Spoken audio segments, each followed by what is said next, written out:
O título da mensagem hoje é Quando Deus Pesa o Coração. Amém? Vamos abrir as nossas Bíblias no livro de Jó, no capítulo 31. Nós vamos ler a partir do versículo 4. Iremos até o 6, mas você fica com a sua Bíblia aberta, se você trouxe, se não, vamos ter aqui no telão também. Mais uma vez, feche os seus olhos, vamos pedir ao Senhor para nos conduzir na palavra. Ó Senhor, mais uma vez nos aproximamos de Ti em oração, para pedir, Senhor, usa minha vida, saca-me da Tua aljava, pela Tua graça e misericórdia, alcance o alvo proposto, de eternidade a eternidade, os corações que aqui estão, e todos que a esta mensagem receberão, que ela possa impactar vidas e trazer transformação, Senhor. Nós oramos no nome de Jesus, amém e amém. Não vê Ele os meus caminhos e não considera cada um dos meus passos? Se me conduzir com falsidade, ou se os meus pés se apressaram a enganar, que Deus me pese em balança justa e saberá que eu não tenho culpa. Até aqui. Palavras de Jó, um homem reconhecido por Deus como justo. Um homem em quem o coração de Deus se agradava. A quem o Senhor falou, ali está o meu filho Jó, em quem eu tenho prazer. Jó já estava apontando para Jesus com a vida que ele levava. Porque ele atraiu os olhos de Deus para fazer essa declaração. Meu filho, em quem eu tenho prazer. Onde não há dolo, onde não há culpa. E essa mensagem que nós acabamos de ler é Jó dizendo algo muito profundo. Jó, ele estava desejando que Deus o avaliasse com justiça. Sim, ele estava pedindo, Deus, me pese na sua justa balança. Como alguém consegue chegar para Deus e fazer esse pedido? Será que Jó era perfeito? Será que Jó nunca havia pecado? Não, queridos. Humano, de carne e osso, como eu e você. Mas é porque há uma diferença. Deus não vê como o homem vê. A gente tem mania de pegar tudo e colocar farinha do mesmo saco. A gente tem mania de dizer que tudo é pecado. E quando tudo é pecado, nada é pecado. Porque fica impossível de você entender que há uma vida justa para se viver. Para o nosso entendimento, a balança é dúbia. Quando nós não compreendemos a justiça de Deus, o que Ele espera de nós, nós caímos no erro de generalizar tudo. Ou então vamos em extremos do legalismo, como o Júnior pregou hoje aqui pela manhã, do puritanismo, do legalismo, de um farisaísmo, ou vamos para um outro extremo, de chegar a profanar aquilo que é santo, de misturar o altar de Deus. O que nós vamos ouvir do Senhor nessa noite é que Deus tem um padrão para a nossa alma. O nosso exemplo perfeito é Jesus, Ele é o mesmo para todos nós. Mas há um padrão diferente para nós. Deus, Ele tem um plano macro, plano de salvação, que Ele está conduzindo em cada geração, mas Ele também tem um plano pessoal. Ele tem uma história para você, a sua família, aquilo que você passou, sua infância, a sua história de vida. Deus, Ele não pesa a mão no momento da sua jornada que Ele entendeu que você ainda não absorveu. Ainda tem um tempo, tem uma medida. Deus é compassivo, Ele é benigno, Ele é tardio em irar-se, misericordioso. mas também é um Deus de justiça. Então não vale tudo. Não é de qualquer jeito, de qualquer modo. Jó estava dizendo que Deus podia pesar o coração dele, pesar a vida dele. E ele usa aqui de uma expressão como de um comerciante honesto, porque a palavra ali no original, do pese, da balança, ela aparece em várias outras passagens, como nós vamos ler no livro de Provérbios. E é como se fosse um comerciante honesto que usa balanças corretas, sem fraude no seu negócio. Naquele tempo, balanças desonestas eram um símbolo de injustiça. Vamos para Provérbios 11, 1, e você também fica com Provérbios aberto, depois nós vamos para Provérbios 16, 11. O Senhor repudia balanças desonestas, mas os pesos exatos lhes darão prazer. Simples, né? Um comerciante, se quiser agradar a Deus, não precisa fazer provas mirabolantes, votos. É melhor obedecer do que sacrificar. Tenha balanças honestas. Vamos para Provérbios 16, 11. Balanças e pesos honestos vêm do Senhor. Todos os pesos da bolsa são feitos por Ele. A balança de hoje ela é bem diferente dos tempos antigos. Eu me lembro, na casa do meu avô, havia ali balanças e ela tinha 2 pratos e existiam ali os pezinhos, né? Então, para você saber o peso de algo, você colocava e ia colocando o pezinho do outro lado. Cada pezinho tinha ali quantas gramas, quantos quilogramas, e aí você descobria qual o peso da mercadoria, do produto. É sobre essa balança que eu gostaria que você visualizasse na sua mente. É um equilíbrio. O que Deus tem para nós é uma vida de equilíbrio. Apesar da gente saber que um sinal lá no eletrocardiograma de vida, seu coração está batendo, são altos e baixos, e tem muita gente dizendo por aí que sinal de vida e vida em abundância é isso, mas eu discordo.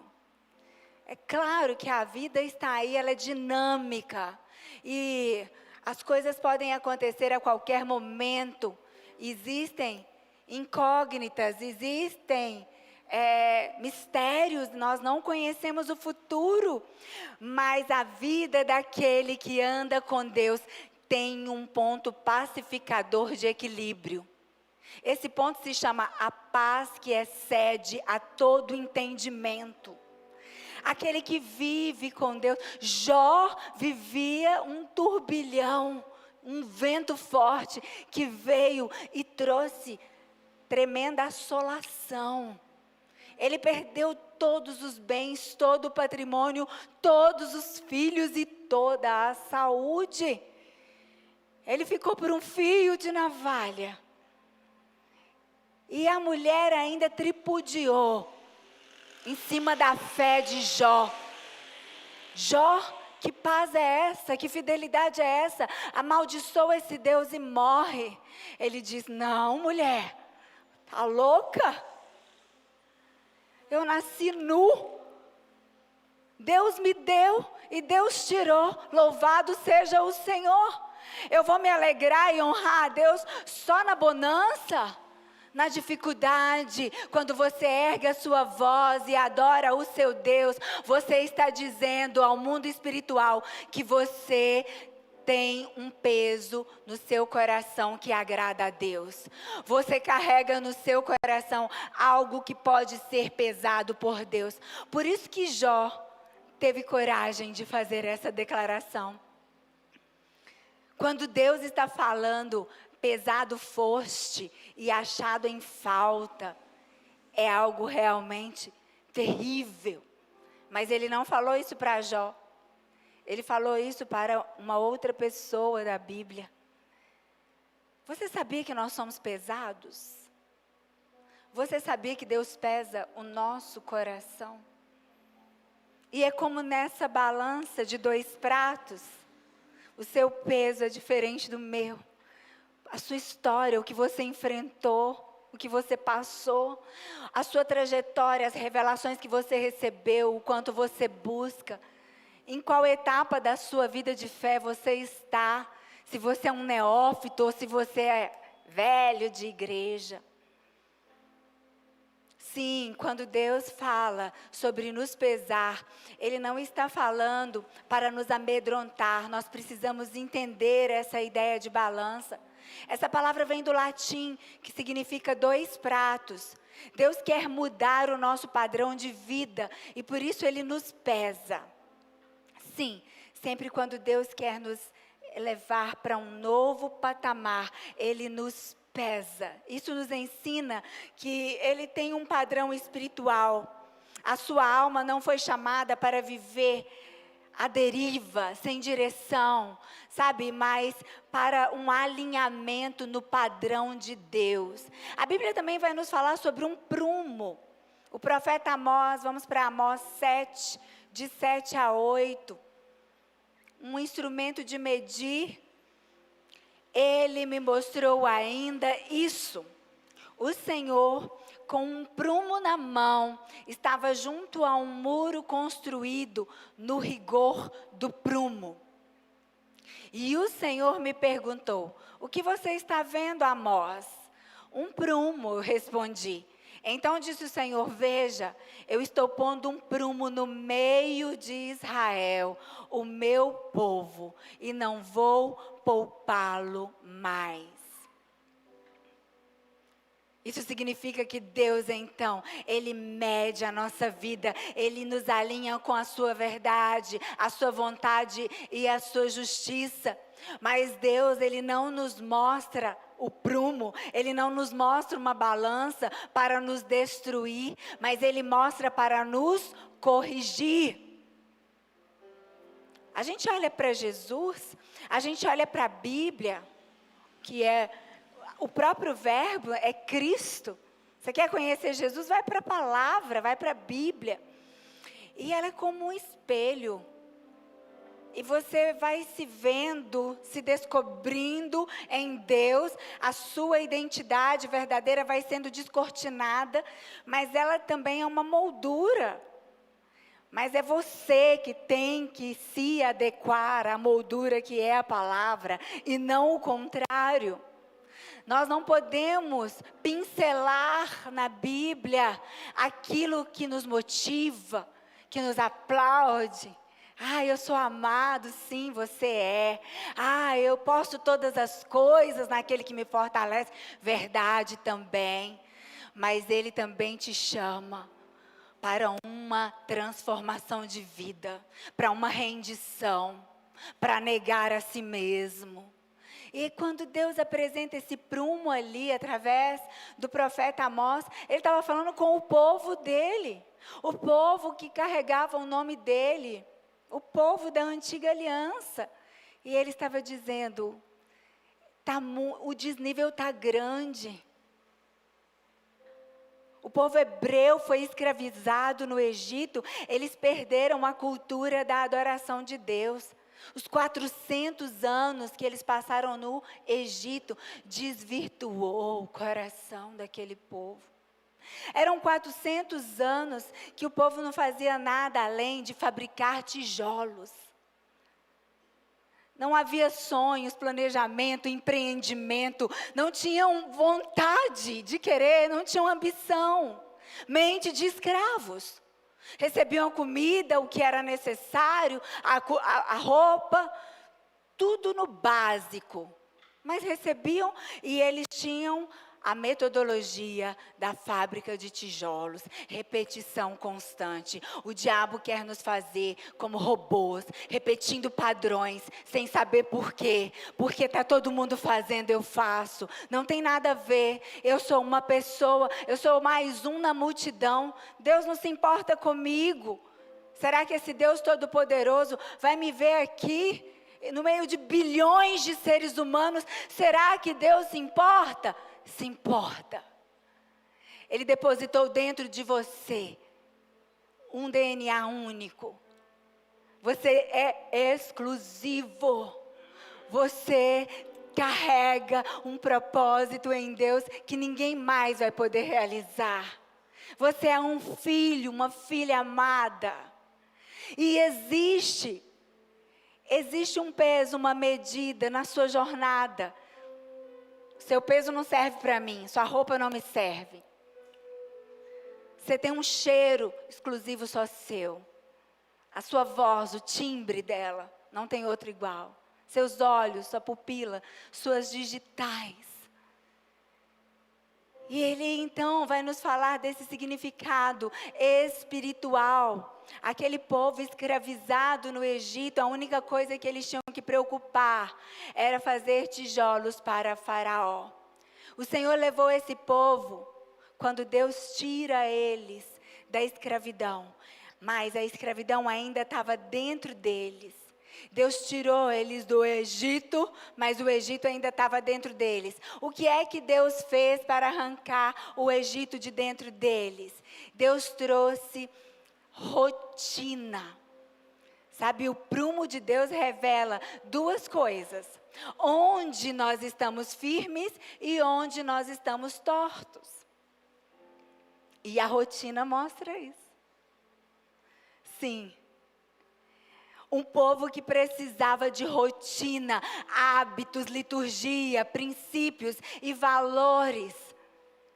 Para que eles fossem arrancados da escravidão. Deus deu ao seu povo uma cultura enraizada, uma nação forte. Esse povo foi usado por Deus para trazer um conteúdo tão poderoso ao mundo que até hoje é um povo que está sobre a terra toda.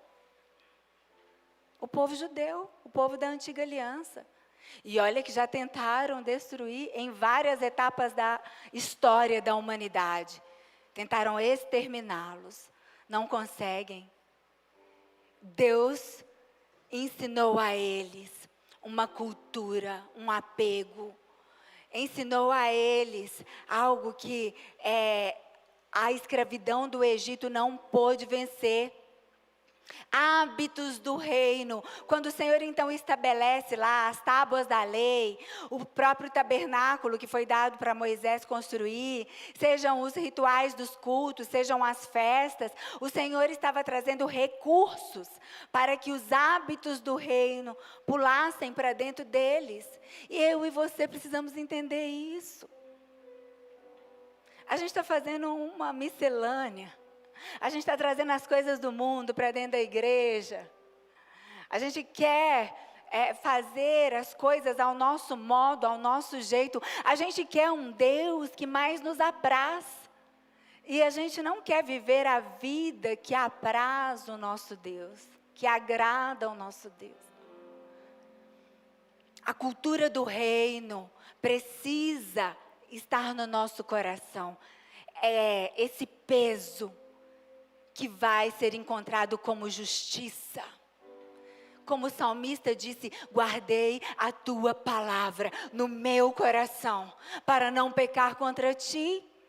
Porque senão nós viramos um povo com repetições de meros rituais, repetições, que a gente não sabe nem explicar por que fazemos. Rezas, mantras, mandingas, superstição. O nosso Deus não é Deus de superstição. O nosso Deus é um Deus vivo que se importa com o coração. Então, quando o homem mistura o santo com o profano, olha no que dá. Vamos para Daniel 5, a partir do versículo 24.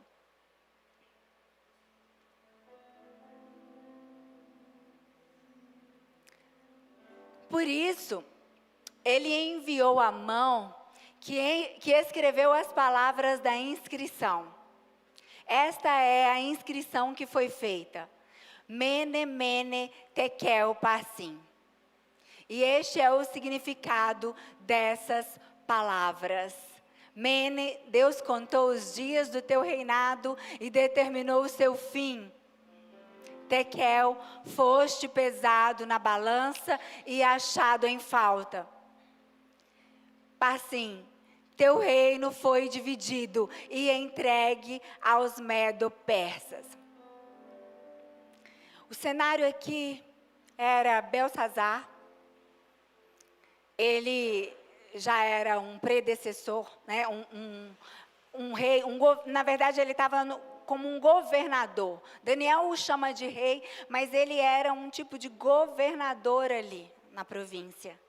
Porque o pai dele era rei, depois de linhagens que vieram após Nabucodonosor. Dentro do palácio estavam ali todos aqueles nobres. Ele convidou 1000 nobres para celebrar, beber, comer.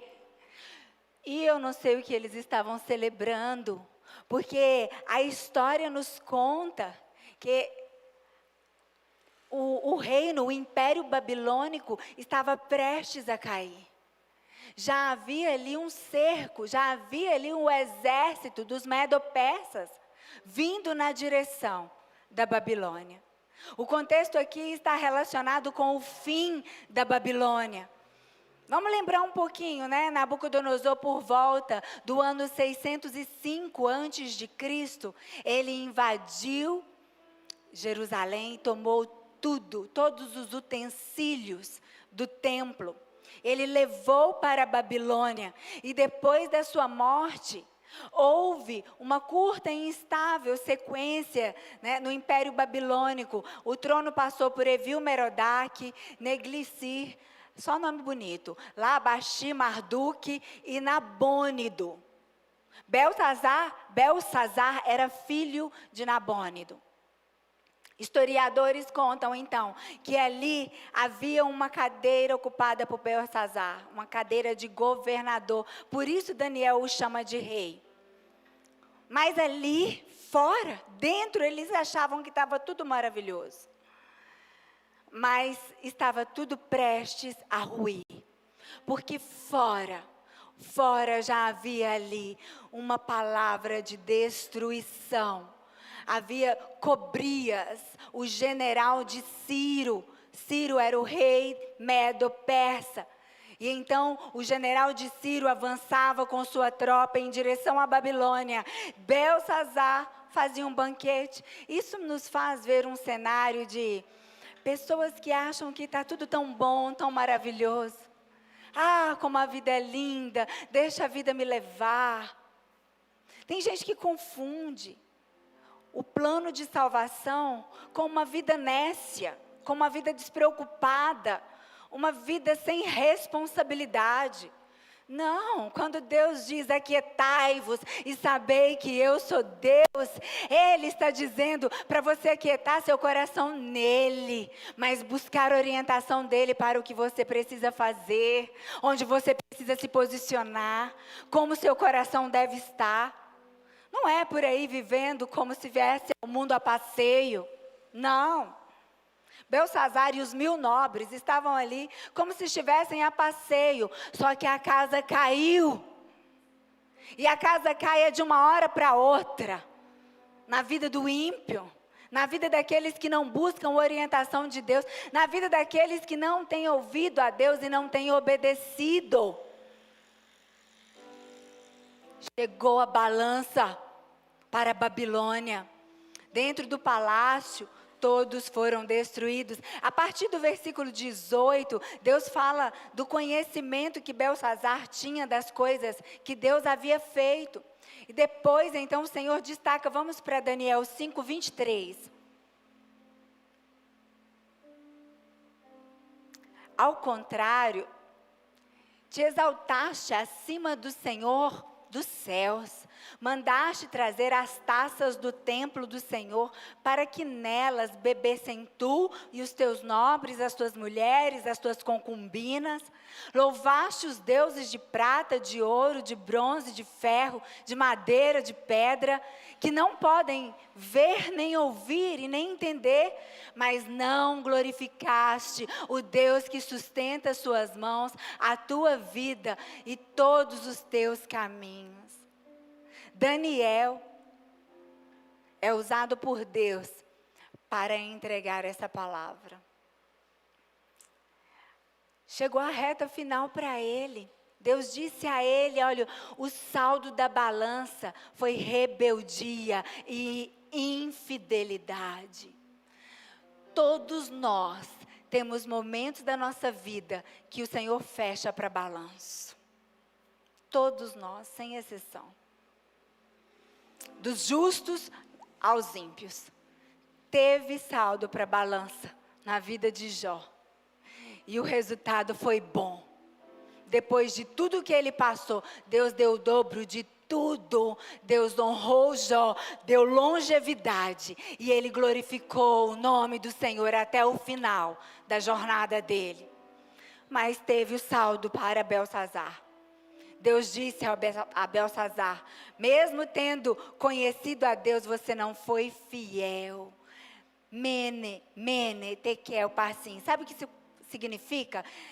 Cada um de nós tem um peso padrão com o qual o Senhor nos mede. Deus tem um plano universal de salvação, mas tem planos pessoais para nós. Então, quando a gente lê mene, essa é uma palavra que significa contado. São palavras que realmente têm a ver com contabilidade.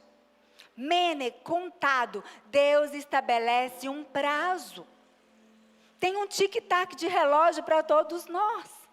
Apesar de já carregar a vida eterna, apesar de você já ter recebido em Cristo Jesus a salvação, você tem um tempo para cumprir seu propósito.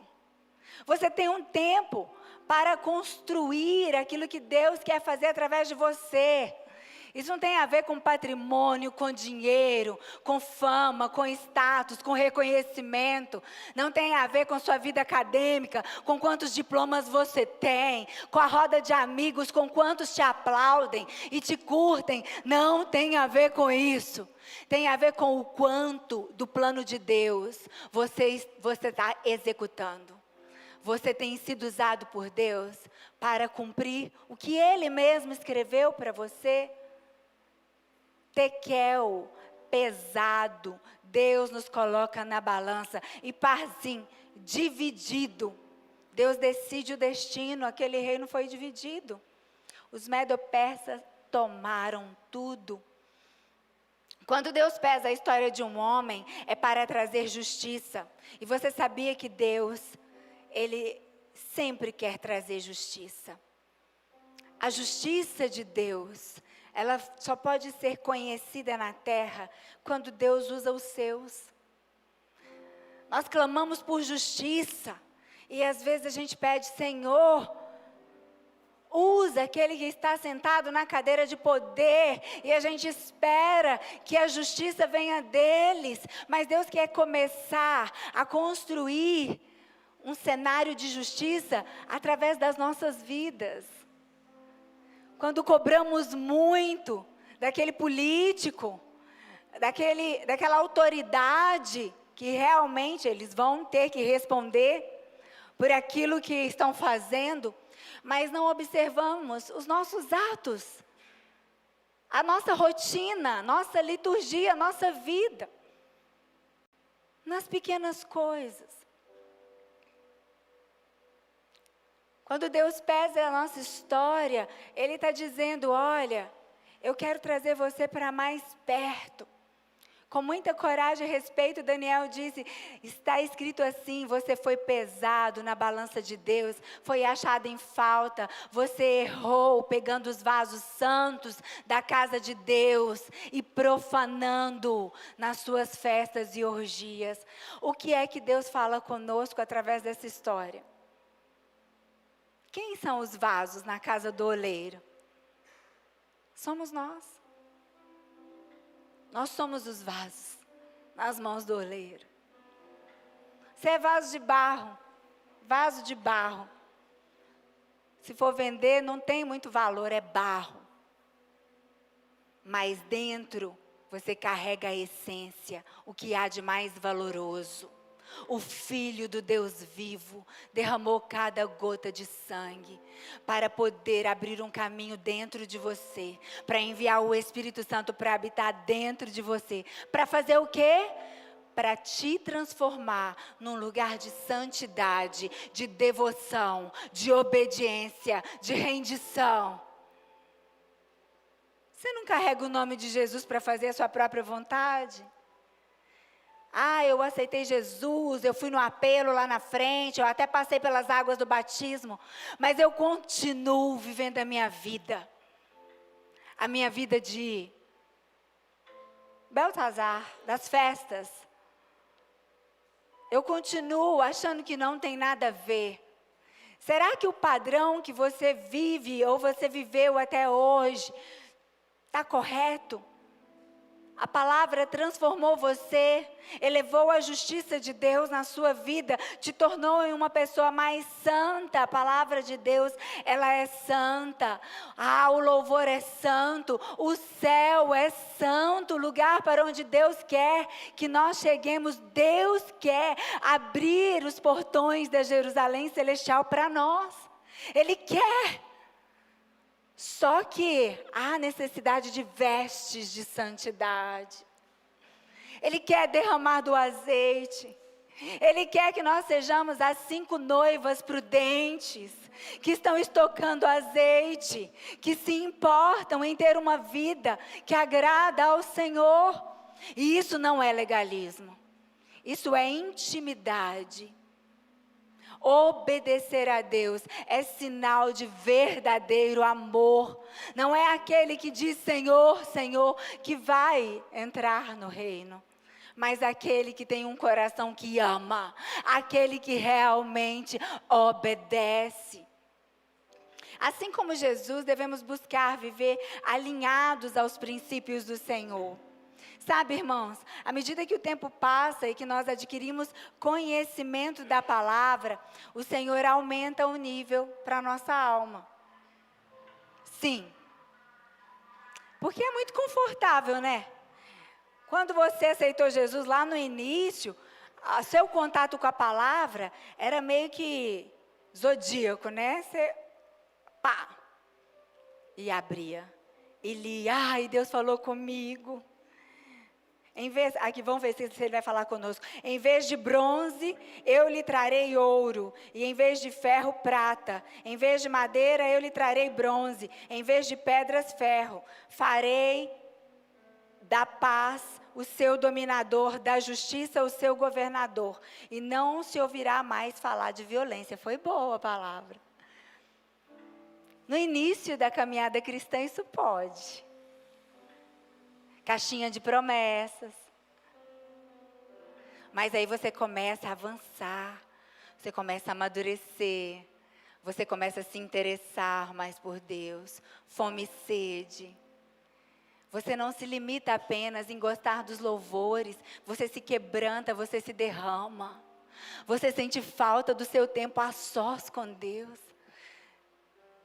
Você não fica só no louvor congregacional, você sente desejo de ir para o seu lugar secreto. E aí você vai começando a elevar o nível. E óbvio, Deus vai te confiando coisas maiores, maior responsabilidade. Por isso que os pesos vão mudando. Deus não vai requerer de você algo que você não tem capacidade de oferecer. Ele não apaga o pavio que fumega e ele não esmaga a cana quebrada. Mas ele vai transformando. Ele te aceita do jeito que você está, mas ele não permite que você fique estagnado neste lugar. Se você está estagnado, desconfie que não é o Espírito Santo que está te conduzindo na sua jornada. Porque o Espírito Santo, ele nos constrange, ele nos espicha, dói, mas vale a pena. Depois é bom, é gratificante, nos faz crescer. E quanto a isso, nós podemos citar Hebreus 5:12. O autor de Hebreus vai nos dizer sobre essa medida, sobre esse peso, sobre esse padrão para a nossa alma. Olha o que diz: embora a esta altura já devessem ser mestres, Precisam de alguém que ensine a vocês novamente os princípios elementares da palavra de Deus. Estão precisando de leite e não de alimento sólido. É muito comum ouvirmos hoje, na nossa geração, pregações sobre cura, prosperidade. Pregações atuais são muito nessas vibrações, né? Deus vai te libertar, Deus vai abrir porta. Eu vejo um passaporte, eu estou vendo um contrato assinado. Nada contra, eu amo ouvir essas promessas também. Mas o Senhor não nos quer só nisso, porque isso é pouco, isso é raso. Isso é uma terra rasa, onde o inimigo rouba a semente, onde o inimigo rouba de nós a alegria da salvação muito facilmente. A medida e o peso que Deus tem para nós aponta às vezes para um chicote. Jesus, ele aparece com um chicote lá no templo. O chicote do Senhor para nós é bom.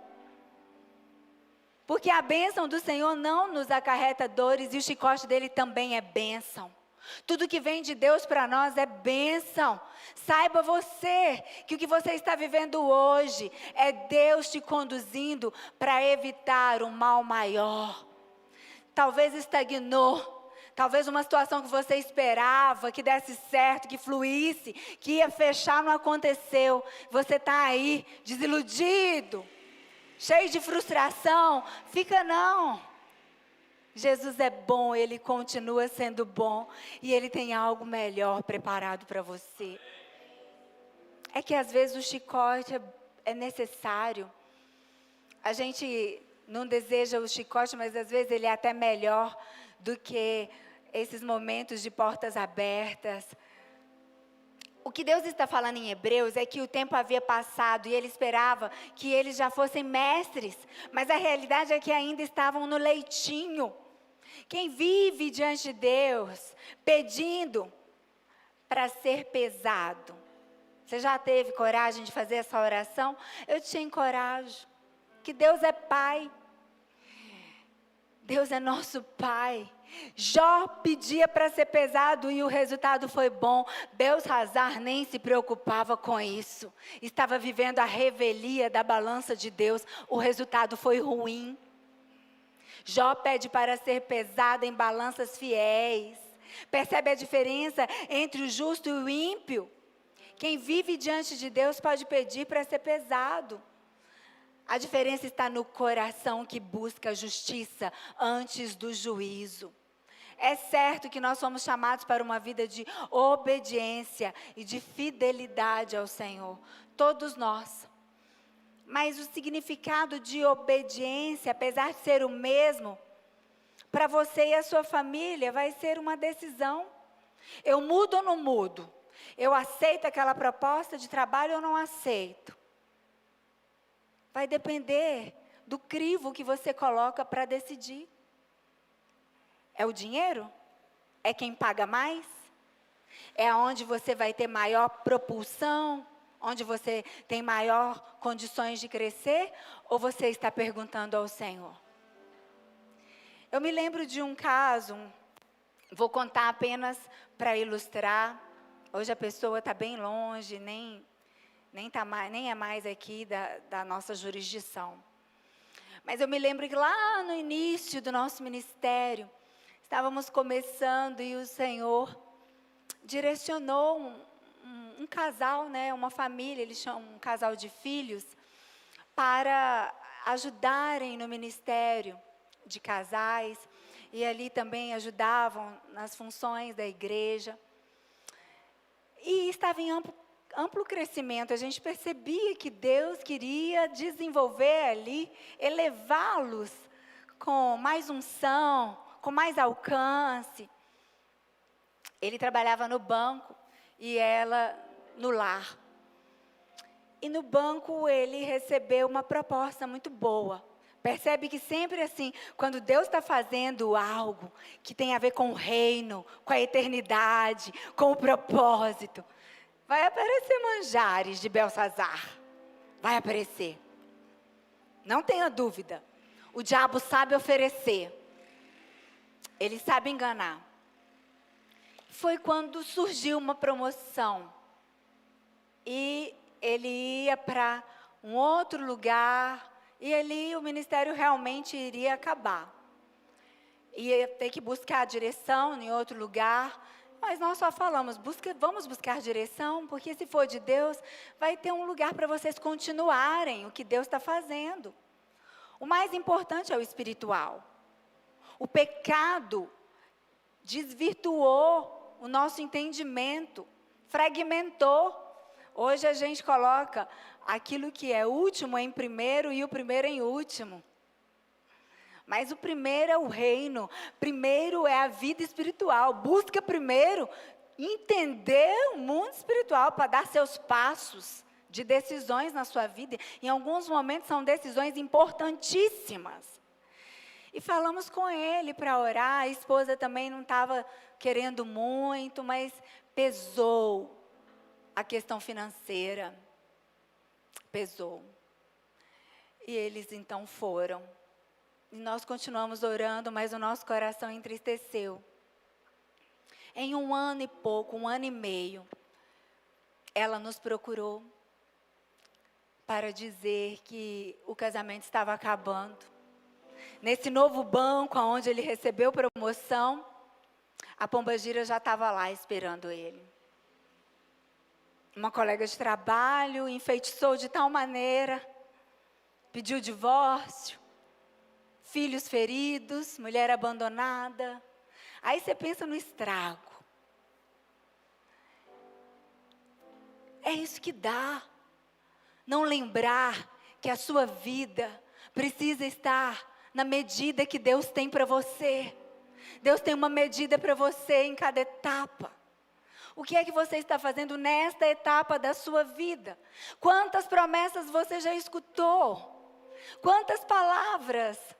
Quantas vezes o Senhor já falou? E o que é que você fez com tudo isso? Em cada momento da nossa história, Deus se faz presente. Nos dias mais difíceis, Ele não se ausentou. Mas tudo que Ele requer de nós é que a gente fale a Ele: Senhor, pesa meu coração. Sonda o meu coração, me ajuda nas minhas fraquezas, quebranta aos pés do Senhor. Não espere chegar no fundo do poço, não espere a casa cair, não espere chegar na última instância de um problema, para você quebrantar o seu coração, para você pedir direção, para você pedir perdão. Porque uma alma alinhada com Deus não vive por acaso, mas vive por propósito, vive para executar o projeto do céu na terra. Amém? Aleluia. Vamos para Apocalipse 20, 12.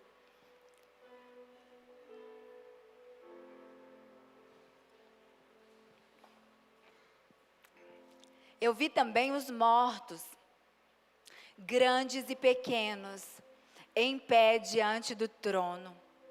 E livros foram abertos. Outro livro foi aberto, o livro da vida. Os mortos foram julgados de acordo com o que tinham feito, segundo o que estava registrado nos livros. Tem um registro.